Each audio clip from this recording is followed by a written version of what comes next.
Hello and welcome to Talk a Good Game, and it's the match preview between West Ham United and Everton. Don't adjust your sets just yet. Gio and Gonzo are out riding a tandem bicycle around rural Denmark, and so we have had to step in. It is Charlie and, of course, AFAS32, Tom Atherton, here to give you all of our thoughts on the Everton game. Welcome, everyone. Tom, the Toffees, talk to me. What are your vibes? Yeah, it isn't the watch along if you just joined, but you're going to have to Don't mention that. Don't mention that. This is what happens when we get the reins. What do I think of Everton? They've had an unbelievable start to the season. Obviously, Ancelotti's sort of had more time this summer to get the players in that he's wanted. His owners, his board, everyone behind the scenes have backed him in the transfer window. I think they've spent wisely.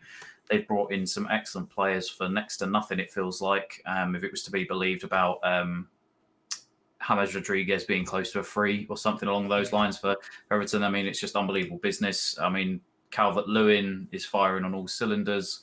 Richarlison's playing that backup role even though he's not scoring the goals he's creating for them. And they've just seemed to be gelling really well together. And it's I don't mind Everton. I like Everton as a team, probably the better side of Liverpool, should we say. Have a lot of respect for them, sort of similar sort of club to us, I guess, in terms of history and that, even though they've probably won a bit more than us, but we won't say that too loud. But yeah, good start to the season for Everton, and I think that they'll be looking forward to playing us tomorrow night in the Cup. When it comes to the Cup and the Premier League, I mean, they've started so well. What do you think their aim should be this season? Because they've obviously had a lot of promise for a while, but they finally seem to have got a team together that can actually really start stepping to teams. And they obviously have who I would consider a world-class manager in Carlo Ancelotti. What do you think their aim should be this season? I think after the signings they've made and the start to the season they made, I think you can make an argument that they should be pushing for that Europa League spot this year. I think they've got the manager to do it. They've got the players to do it. They're putting in the performances so far as well this season. They're scoring goals.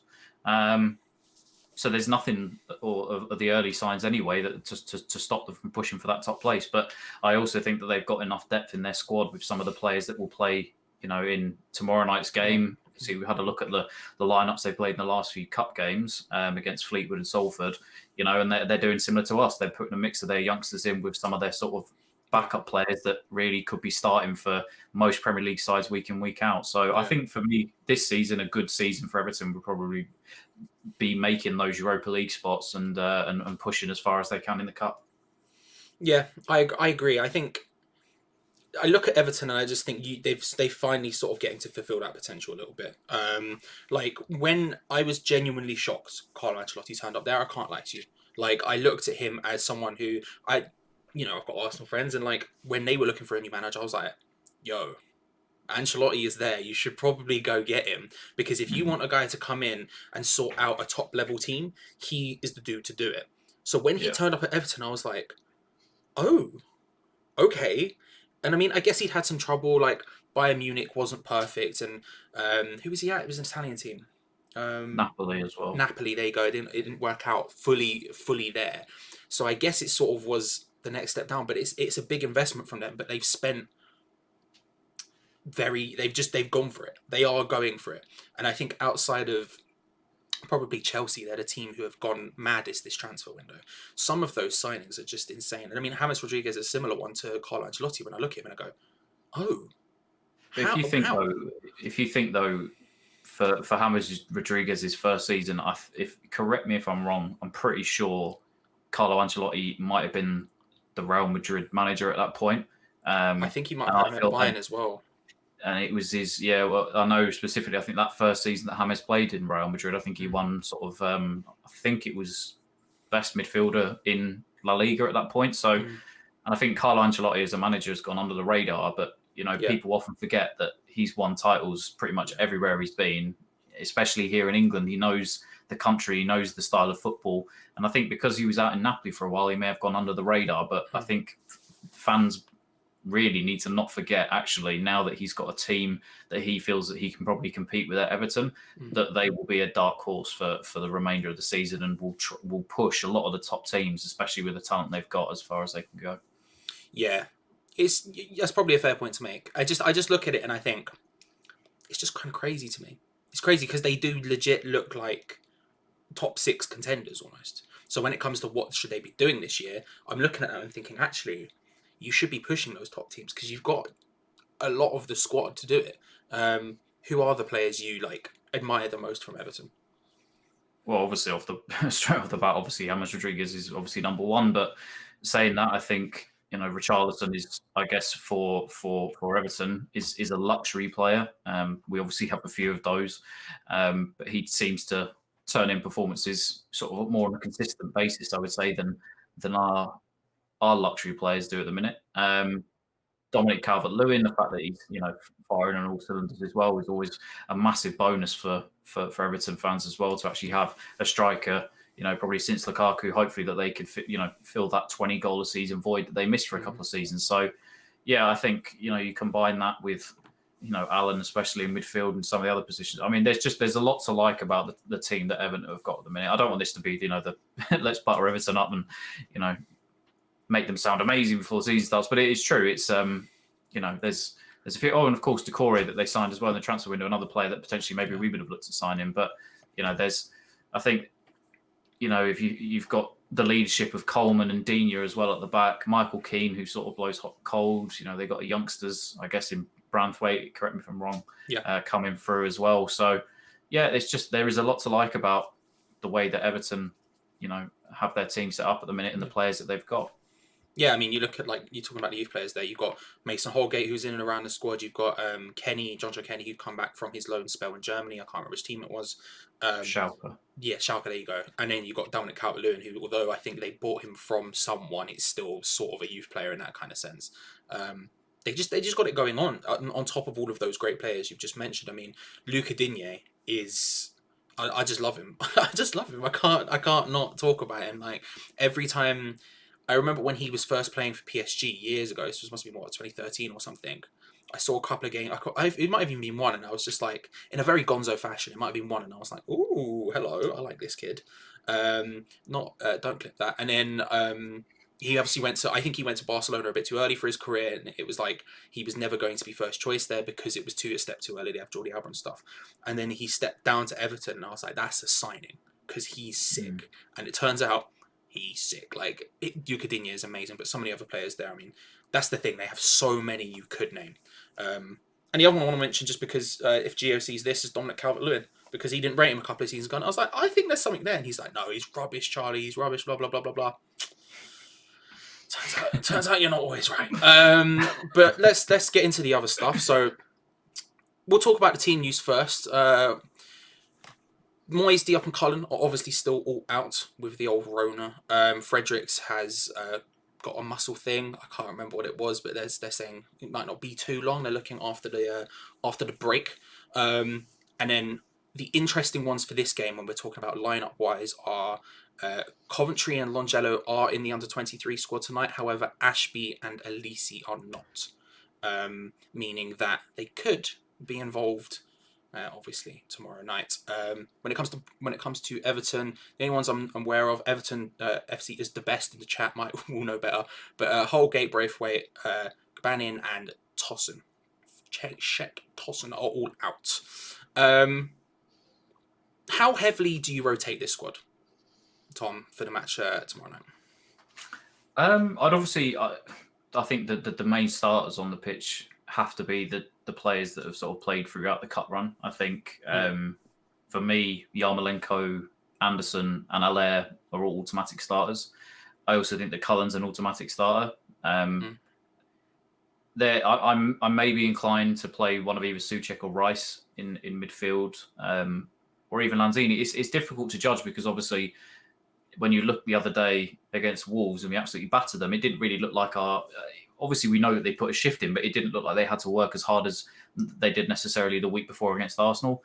And then on the same hand, it's also the cup team that's won both their games convincingly and have actually played really well, arguably at some points better than the first team. Yeah. So other than obviously the changes like maybe a Diop and Cullen, obviously, I was saying Cullen should start when he's got Rona, so he can't. Yeah. So yeah, other than those unforced changes, I think that it's going to be pretty similar to what we've seen in the last couple of rounds.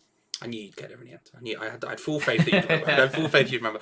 What? So would you start with the five at the back, or would you start with the four at the back? Because obviously we've played in previous rounds with four at the back, playing a more four Yeah. two three one style thing, or a 4-4-1-1, however you want to look at it.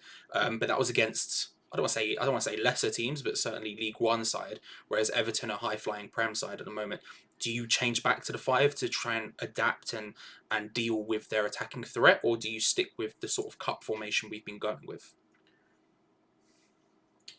I've got a sneaking suspicion that he's going to try and keep the five at the back formation Okay. going, just because it is against a strong Premier League side.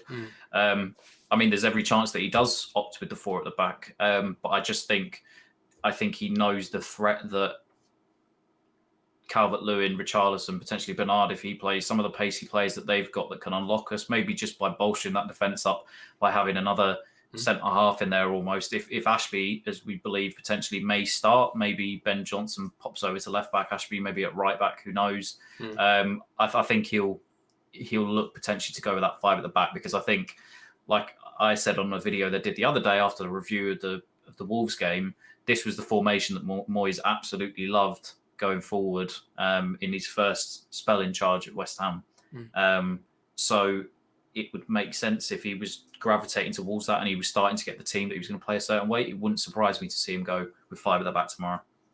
So if we do go five at the back, which I agree with, I think we will go five at the back. I think you have to adapt to the team. You have to adapt to Everton. I think when you're facing a League One side, it's fine to go 4-2-3-1 and try and sort of put them to the sword a little bit. But in this situation, they're a very good side. So I agree with you. But who do you play at centre back? Because when we were talking about it on Discord earlier on this afternoon, I honestly could not figure out who would be the three. Who would be? I mean, that backline in general, it scares me to an extent, because if we do go for the rotation and we're seeing an Ashby come in, and this is not a criticism of Ashby because he's looked good when he's played, but he's going to be up against a significantly more difficult opposition. Same with Elise. I think Elise's looked good when he's played, but he's in a significantly higher level of opposition. So who would play in that, specifically the three and the five in general? Because that's, I don't want to say make or break, but we don't really have the depth at defence that we do up front to be able to rotate like that.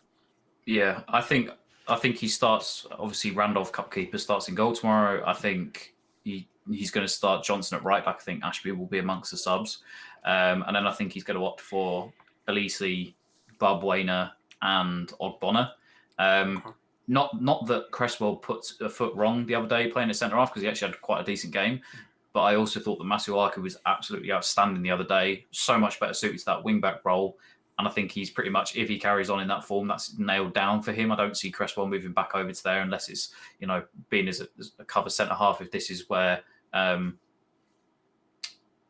wants to go with his formations. So I expect it to be, because I thought Balbuena or Ogbonna, the pair of them are absolutely outstanding today against Wolves. Yeah. So for me, I think it is going to be Randolph, Johnson, Elise, Ogbonna, Balbuena, and Masuaku at left wing back. See, I literally agree with you. I think we're probably going to have the same lineup in general, but I agree with you. But does that backline fill you with any confidence? Because Ray said it to me on Two Spanners on Hammer, the Hammer's Chat Patreon exclusive podcast, which you can find on the Hammer's Chat Patreon, of course. He said to me that would mean Randolph and goal. And obviously, I thought the first time around Randolph was really good for us. Now I'm not so confident. He's looked quite shaky the last couple of games, and then you add some. Well, honestly, I'll be honest with you. I'm looking at Elise and I'm thinking, I'm terrified. I'm low-key terrified. I think he's been fine, but I don't think he's been a world beater. And then he's going up against Carlo Ancelotti's James Rodriguez Everton side. Like it's a huge prospect for him. Like I would love to see him come. I want to play. I want to see him play. But I'm like, does it fill you with confidence? You shook when you think about that back line compared to Everton's, or? No, not at all. Okay. Because I think equally Everton's back line and keeper also have mistakes in them as well. I think, and I know I don't want to annoy the Everton fan in the chat, but I think one of their their weakest link is Jordan Pickford sometimes, because sometimes he looks like a world beater. His distribution is unbelievable. And the next minute he's, flappy hands letting in goals from 25 yards out every other week. So, no, there's nothing in the cup competitions so far this season and or Wolves the other day that would say to me, I should be scared of that. I think having the two other centre backs, Bonner and Balbuena, almost having that back five helps you.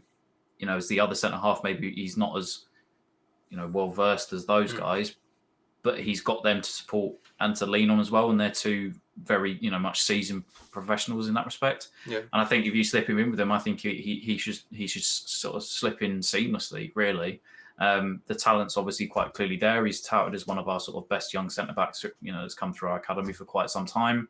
For me, perfect time to play him. And obviously, with Moyes potentially having one eye on Leicester at the weekend, that's why I think he may just, like I said, rest Cresswell and go with Elise. So for me, he has to start, and I would have no worries with him starting. Even how good Everton's attack has been and the chances they've created this season and the goals that they've scored, I think you have to opt for Elise and stick with him because it's the only way he's going to grow as a player. If he makes a mistake, fair enough, that's fair enough. But you're never going to find out until he has like a real litmus test almost to say, let's see how good you are against proper Prem Division players. Yeah. So for me, I think he has to start. And like I said, after this weekend and his performance in the cup competition, I don't see any worries from me. And until tomorrow night, we can see 5 goals, and I say that he shits. But which you can watch live on the Hammers Chat watch along, where me and Tom will be crying into probably a curry. So then just to round it out, because I think the front three picks itself. Who are your 2 midfielders? Just so I know for certain. I'd say Rice and Lanzini. I'd say for me, potentially. Saying that, I don't know. Who did we go with against Hull in the centre of the park? Jack Wilshere and... Oh, of course. Someone that I can't remember. Snodgrass. There you go.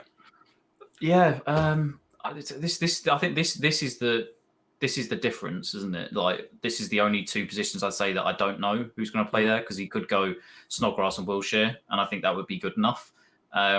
But he could also try and opt and go maybe Rice and Wilshere or Rice and Snodgrass, either of which I'd be comfortable with. I just think that playing Everton, he may want to include either one of Rice or Souček for this game. That's a fair and to be point. fair to you, again, neither of them did anything wrong or deserved to be dropped, because I thought, again, the whole squad against Hull was brilliant and played. I just think because of the opposition that he may look to go with a slightly stronger midfield by putting either one of Rice or Souček in. Yeah, I mean, personally, I would go with Rice because we literally don't have another defensive midfielder, especially if Coventry is playing tonight, then not happening. And Noble, I would go with. It'd be between Noble and Snodgrass for me. I think it'll probably be one of those 2 as well. I think I like having the work rate too. In the 3-4-3, I like having a central 2 who are a lot higher work rate, gonna actually like go. Like Noble will get, if he starts, let's get real, he'll be subbed off. Well, I was gonna say he'd be subbed off within an hour, but with David Moyes, he'll be subbed off within 89 minutes. It'll be a wildness, but he won't complete a full 90. But yeah, those are probably the ones I'd go with, because I do think you need to. I do think you need the sort of people who can go back and forth, and Rice plays by necessity because we literally don't have another person like Declan Rice, which is a shame. And then the front 3 just picks themselves. When you look at it from Carlo Ancelotti's point of view, would you go for the cup? Like, Everton have got such a good start. Because I think this is low key potentially the right time to face them. I don't know for certain, but they're doing so well in the league, and the games are coming thick and fast because the truncated season, that I low-key think it might be the right time to face them, because they might look at it and say, if we go out and it's not the end of the world, at least we can focus on the league until the FA Cup comes around. If you're Carlo Ancelotti, do you go for it full force, or do you save people almost? I wouldn't. If I was Everton, I wouldn't wait for the FA Cup, because I think whilst you're on top of this, like at the time that you're on now, players are playing well, they're on their, in form. This is the competition that I'd go for. If you get knocked out by us this round, so be it. You go again when it comes to the FA Cup. But for me, the start of the season I'd look to just carry on that run of form, and build on that. And like I said, they're not exactly going to play their full strength 11. There will be a couple of youngsters in there potentially, but they will still play some of the guys that are playing week in, week out, maybe like a Richarlison or Calvert-Lewin. So for me, I think the best thing for Everton to do at the start of the season is go for it, much to what I think we should be doing as well, because obviously we don't think that we're going to finish that high up this season. Yeah. If we're going to scrape relegation, I'd rather, whilst we're on form in this cup competition, take it seriously, give the fans something to get behind and cheer for, even if we can't get inside the stadium. So I think both teams will be be going for it full force tomorrow night, and we should hopefully see that, because then it will be a decent game to watch. I agree, and I bring this up fairly often when I talk about the Carabao Cup or the EFL Cup, whatever you call it, the League Cup. It's something Mourinho always used to say. He loves the cup. He loves the Carabao Cup, the early first cup, because if you get a win in that, all of a sudden you've got such a huge boost of confidence going into that second half of the season that it can propel you to bigger and better heights. He always loved winning it. And I look at Everton and I think actually this could be a really good opportunity for that. You step on the gas, you really try to go for this, and then all of a sudden that second half of the season, with the team you've got, with the depth you've got in certain positions, you could really push through here and do something big this season. So I think equally, I agree. I think he will step to it. I think he will go for it. But before we ask the final two questions, tomorrow night is, of course, the match. West Ham, Everton, and Hammers Chat will have their usual match day experience going on. We will have the build-up show just before an hour before kickoff, when the lineups come out. It'll be Gio and Gonzo will be sitting there giving you the lineups as they happen, giving you a cheeky preview as well from themselves, because obviously we did this one. Then after that finishes myself and young Tom, this one right here. We will be live doing the watch along from the second they finish to just after the match finishes, basically the whole time. Come join. I have something called Food Cam, Curry Cam. If you haven't seen it, trust me, you want to see it. It's, I'm going to say, the most innovative thing in football today. I'm just putting it out there. Tom. Can I quickly say as well, just before we do sort of go to score predictions and whatnot, if you don't want to pay the £10 tomorrow, of course, come and join myself and Charlie. But I will also put a link in the chat for any of you that wants to join our Discord, because we do have some lovely people behind the scenes back in our Discord that will be trying to provide you with links to the game. We will have a stream link section, and they will direct you to that, and hopefully you can find the streams with it. So yeah, join on our Discord. You can get involved in the daily discussions and stuff that's going on in the live chat, off topic, all that good stuff. But more importantly, tomorrow night, if you are looking for a stream and you are watching with us, you can join our Discord and find a stream link from there. And then, of course, there will be the review. Gio and Gonzo straight after the match. If you're watching with our watch along, we put the link in the chat for you to click, go through, see their full-time thoughts and everything. They will be live.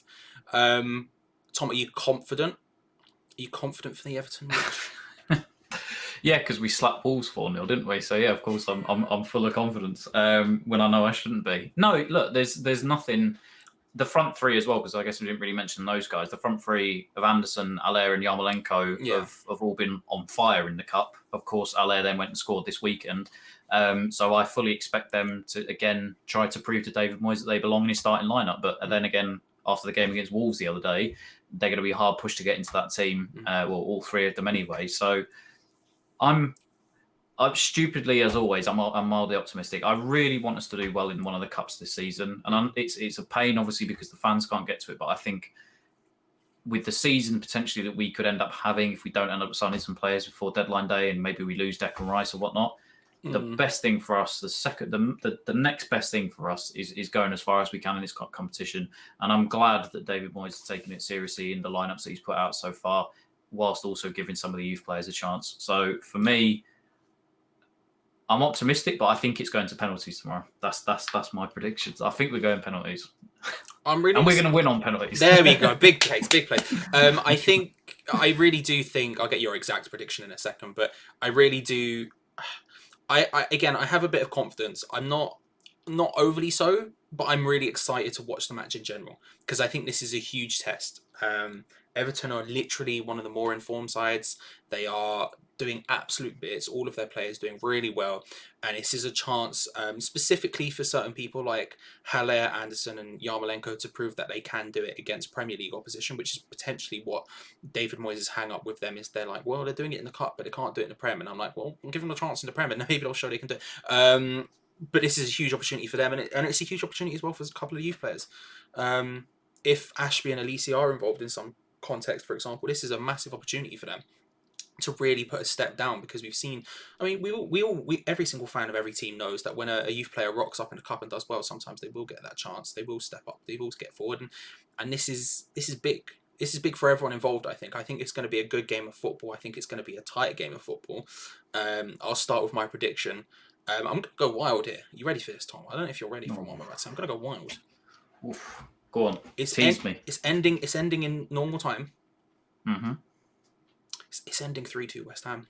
I'm going wild with this one. I'm going wild. I'm predicting a 5-goal thriller. I'm expecting big goals. I'm expecting big moves. I'm expecting big plays. You know, I want to see Haller, Yarmolenko. Yarmolenko, one of his best games for West Ham was against Everton before he ended up getting injured. It was.